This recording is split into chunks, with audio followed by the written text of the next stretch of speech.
Bike तो break लगाने से रुकती है, लेकिन प्लेन कैसे रुकता है? कैसा है इसका ब्रेकिंग सिस्टम? आज हम आपको इसी के बारे में बताएंगे। प्लेन जब कोई लैंडिंग के दौरान रनवे पर उतरता है तो उसकी औसत रफ्तार 250 से 300 किलोमीटर घंटा के आसपास होती है। ऐसे में उसे ब्रेक लगाकर नहीं रोका जा सकता। आइए जानते हैं फिर उसे कैसे रोका जाता है। कार या बाइक या फिर कोई अन्य वाहन चलाते समय जब आपको उसे रोकना होता है तो आप उसके ब्रेक लगाते हैं और गाड़ी कुछ ही सेकंड्स में रुक जाती है। धरती पर चलने वाले वाहनों में अगर आप अचानक से ब्रेक दबाते हैं और गाड़ी की रफ्तार बहुत ज्यादा नहीं है तो आप सुरक्षित अपनी गाड़ी को रोक पाते हैं। लेकिन क्या कभी सोचा है कि प्लेन को कैसे रोका जाता है? इसका ब्रेकिंग सिस्टम कैसा होता है? जब प्लेन रनवे पर उतरता है तो वह अपने पहियों पर दौड़ रहा होता है। क्या इस दौरान उसे भी गाड़ियों की तरह ब्रेक लगाकर रोका जाता है? भारी भरकम प्लेन जब कोई लैंडिंग के दौरान रनवे पर उतरता है तो उसकी औसत रफ्तार 250 से 300 किलोमीटर घंटा के आसपास होती है।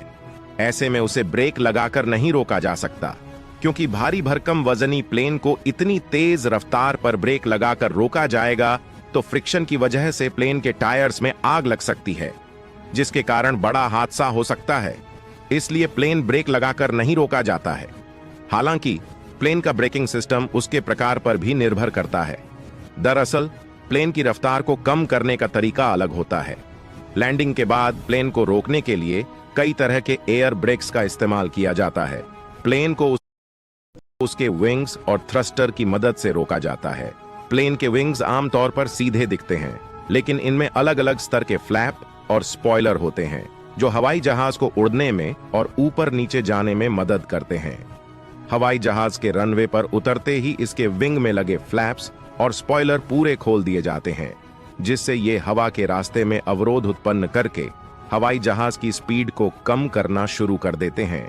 फ्लैप विंग्स के नीचे से गुजरने वाली हवा के रास्ते में अवरोध उत्पन्न करते हैं और स्पॉइलर विंग्स के ऊपर की हवा में। उसके बाद जहाज के इंजन को रिवर्स कर दिया जाता है। रिवर्स करने का यह मतलब नहीं है कि उसे उल्टा घुमा दिया जाता है। इंजन पहले जैसा ही घूमता रहता है, लेकिन उसके बाहर थ्रस्ट गेट खुल जाते हैं, जिसके बाद इंजन हवा को पीछे फेंकने की बजाय वापस आगे फेंकने लगता है और प्लेन की रफ्तार कम हो जाती है, जिससे प्लेन रुकने लगता है। अगर आपको यह जानकारी पसंद आई हो तो प्लीज इसे दूसरे सोशल मीडिया नेटवर्क पर शेयर जरूर करें।